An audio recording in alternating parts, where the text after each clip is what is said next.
con Santiago Farrell y la colaboración de Sabrina Lopardo Chemen. Tan lejos y tan cerca.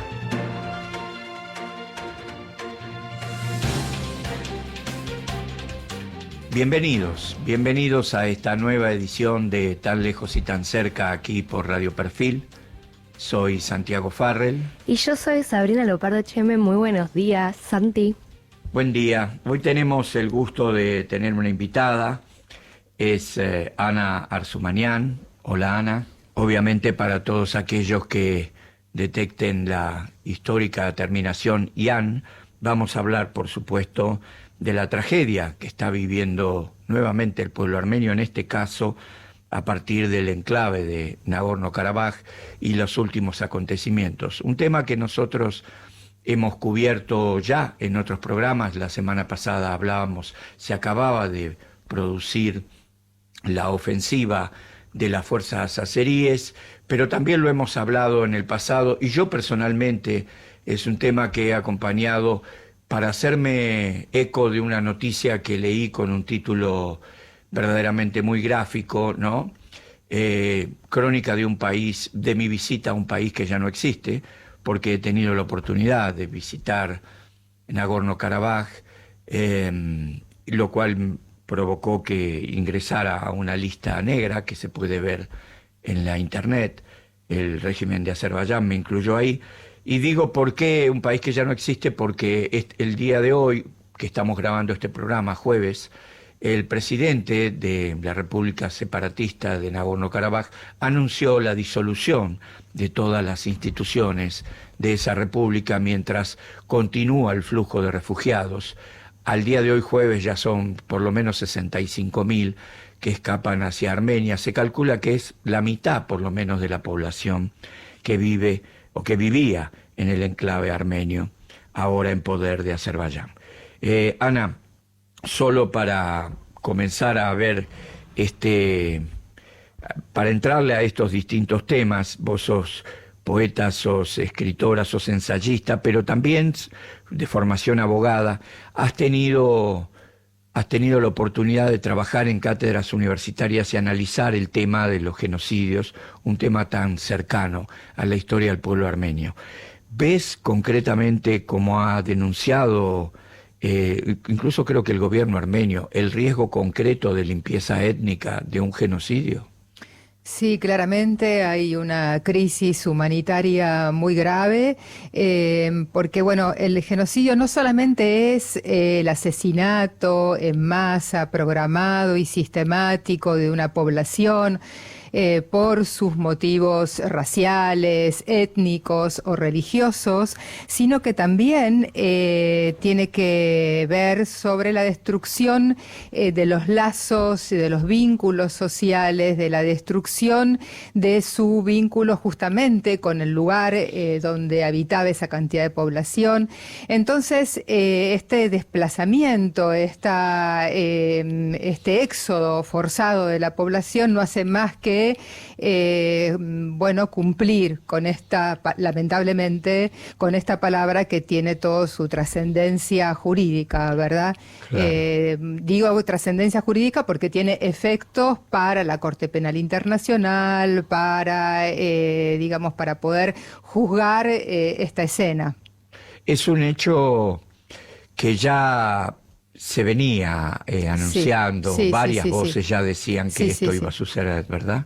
Sí, el fiscal, el ex fiscal también de la Corte Penal Internacional, Moreno Campo, había denunciado, primeramente había dicho que se había pronunciado diciendo que había riesgos de que se cometiera, después dijo que había un proceso en que estaba la situación en cometerse este delito, y finalmente la última pronunciación es que realmente ya estamos dentro del marco legal de este delito.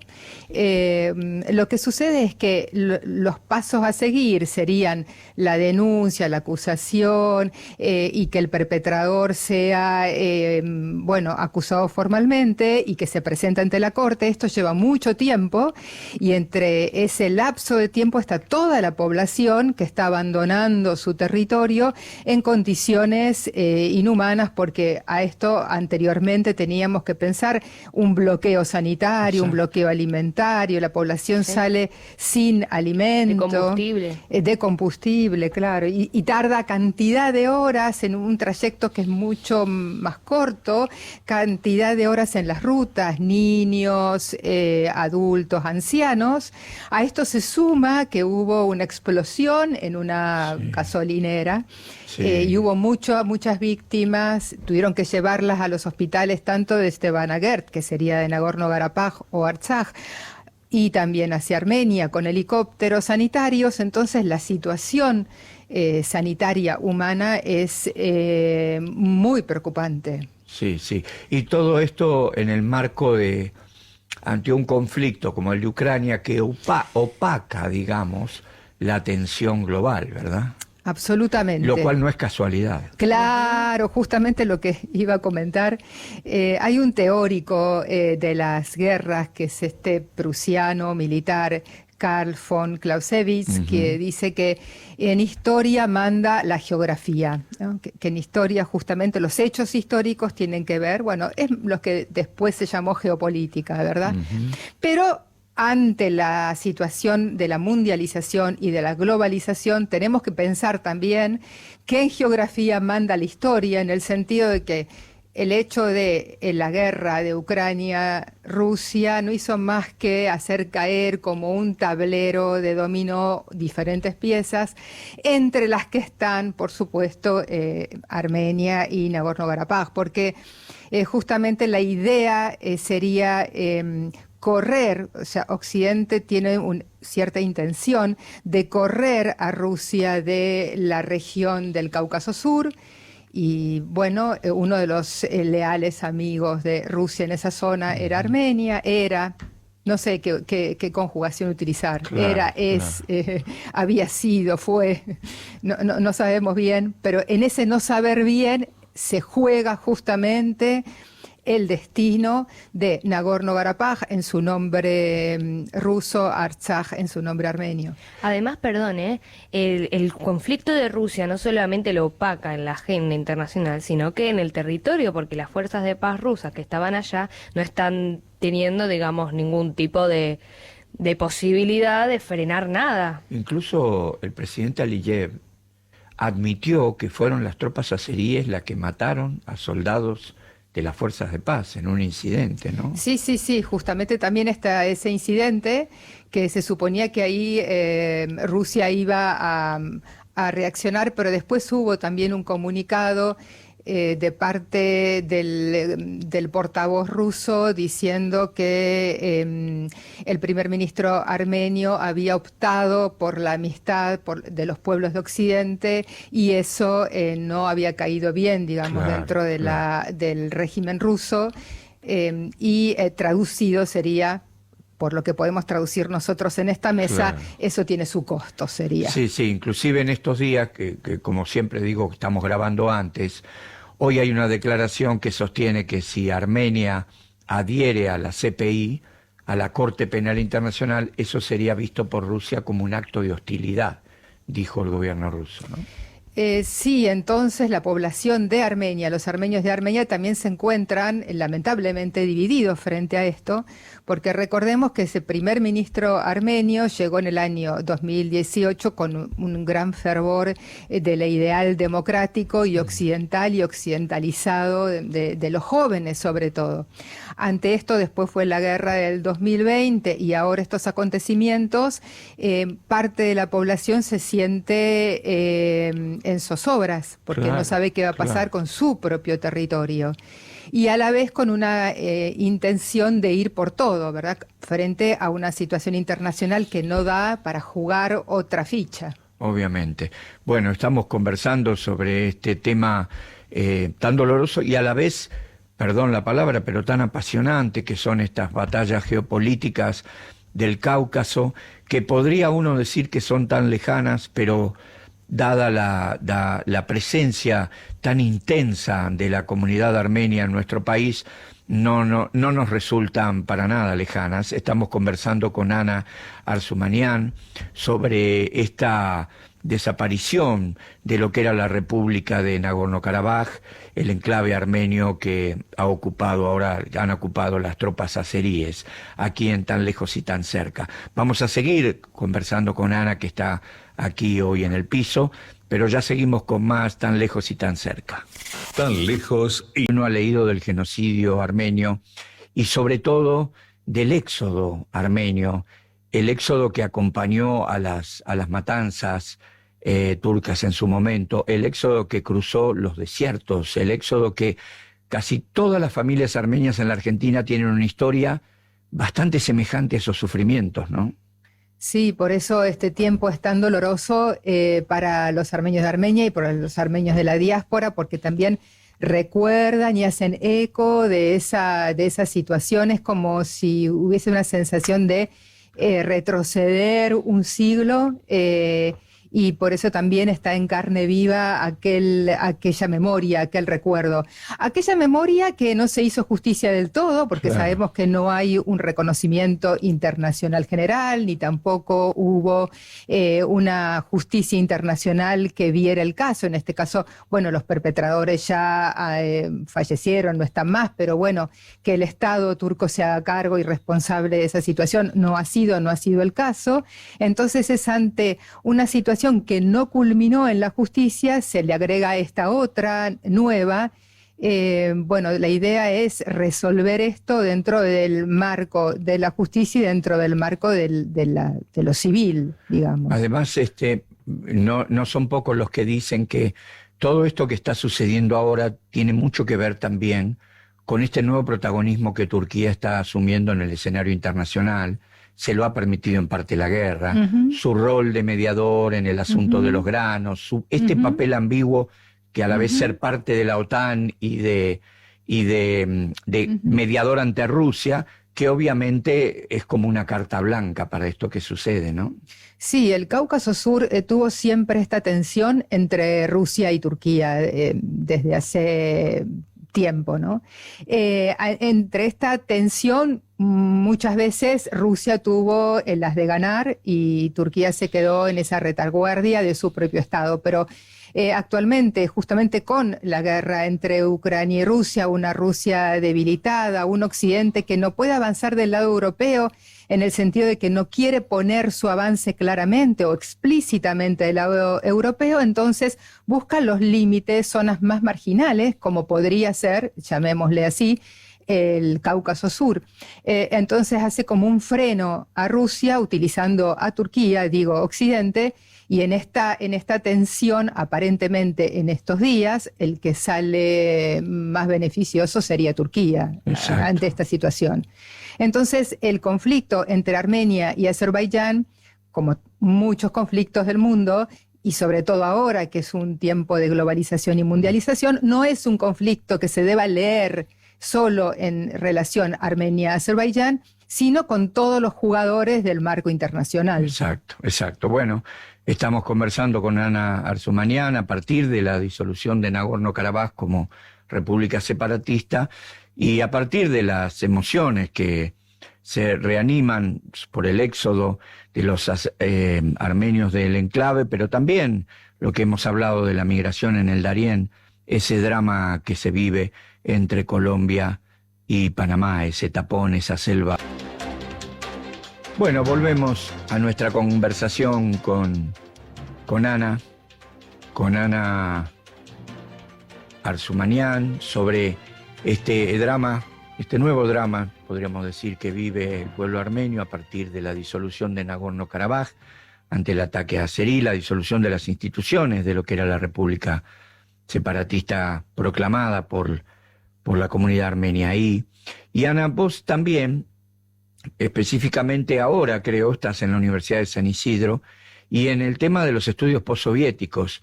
Y decías que este conflicto no se puede entender sin el tema geopolítico actual, el rol de Turquía, pero tampoco se puede entender sin el tema soviético y la disolución de la Unión Soviética. Yo leí por ahí que la primera de las guerras, el 92, entre Armenia y Azerbaiyán por Nagorno, fue la primera y no sé si la gran guerra entre dos ex repúblicas soviéticas. Sí, sí, algunos dicen que esos primeros levantamientos que comenzaron en el año 1988, antes de que se independizara Armenia, antes de que se independizaran las otras repúblicas, esos levantamientos fueron los que también fueron provocando, digamos, otros estallidos y finalmente la disolución.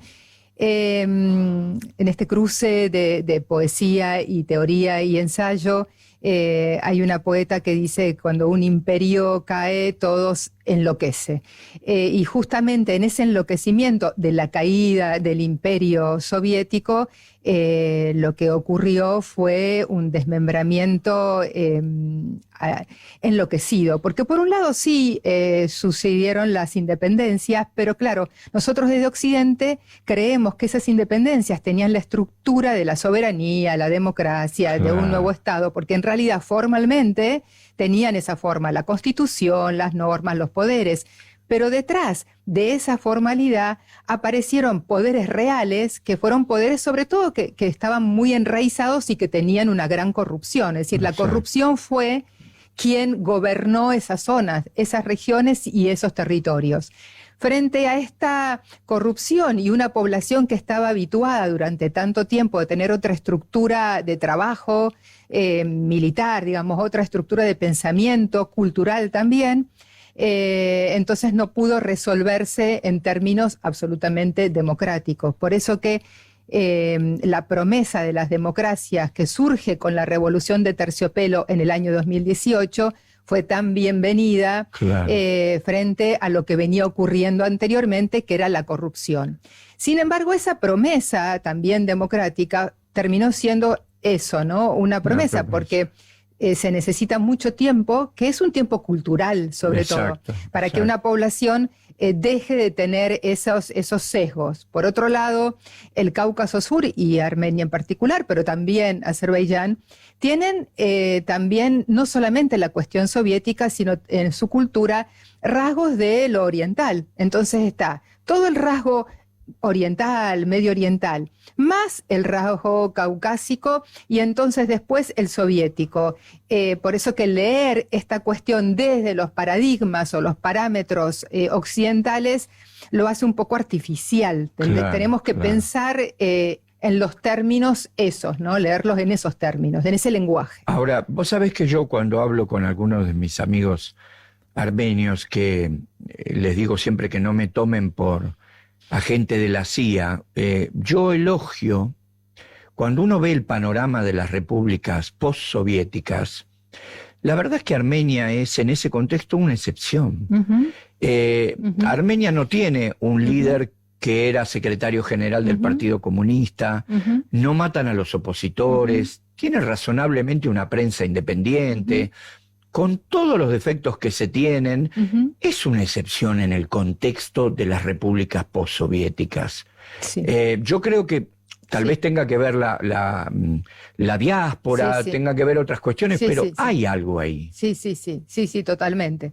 Porque sabemos que hay una gran población de armenios que viven en Armenia, en la República de Armenia, y otra gran población de armenios que viven dispersos en el mundo, que si bien no integran materialmente el gobierno, sí le dan un ideario, una estructura ideológica. Si vemos tan siquiera la arquitectura, por ejemplo, de Yereván, tiene toda la connotación de lo que fue la Yereván de otros siglos, pero si vemos hoy día, vemos que hay lo que se llamaría, entre comillas, modernidad. Y esto lo trae también la diáspora. Claro. La conjunción entre los armenios de Armenia y los armenios de la diáspora presentan este diferencial en relación a la región del Cáucaso Sur o lo que se llamó Transcaucasia. Claro. Sí, yo lo noto mucho eso y creo, yo cuando tuve la oportunidad de viajar, bueno, hubo varias cosas que me impresionaron. La primera es que todos pasaban como con una llave del armenio al ruso, es decir, lo hablaba todo el mundo, mucho más que acá la gente hablando inglés, es decir, allá hablaban todos ruso. Pero advertí eso, ¿no? Advertí una apertura muy diferente. Yo no creo, no sé Moldavia, pero no veo otras repúblicas, bueno, Georgia con sus intentos, pero no veo repúblicas exsoviéticas donde no se dé donde se dé este mismo espacio, ¿no? Ujú. Sí, y aún antes de eso, Armenia siempre tuvo este estar entre dos caballos, en el sentido de saber que es Eurasia el lugar donde se Claro. encuentra, y que tiene una pata en Europa y otra en Asia, y siempre estuvo tratando de definirse en su contexto geográfico, por un lado muy europeo. Si recordamos, los intelectuales que murieron durante el genocidio armenio, casi todos habían estudiado en Francia, muchos en Georgia, pero también en Suiza, es decir, tenían una educación europea. Y además haber sido el primer reino cristiano en esa tierra, ¿no? Exactamente, sí, exactamente. También eso, hay que tener en cuenta que esta región de Nagorno-Karabaj o Artsaj tiene cantidad de monasterios, Exacto. que es la huella de la espiritualidad, la huella de la construcción de la cristiandad en la humanidad. Y que ahora está siendo destruida, y que ese punto también es parte de lo que se llama el programa genocidiario, porque es la destrucción del paraje simbólico de una población. Claro, exactamente. Bueno, es muy interesante. Seguimos hablando entonces sobre la disolución de la República de Nagorno-Karabaj con Ana Arzumanyan y el impacto que está teniendo no solo sobre la comunidad armenia, sobre la diáspora armenia, sino sobre el mundo. Ya volvemos con más Tan lejos y tan cerca.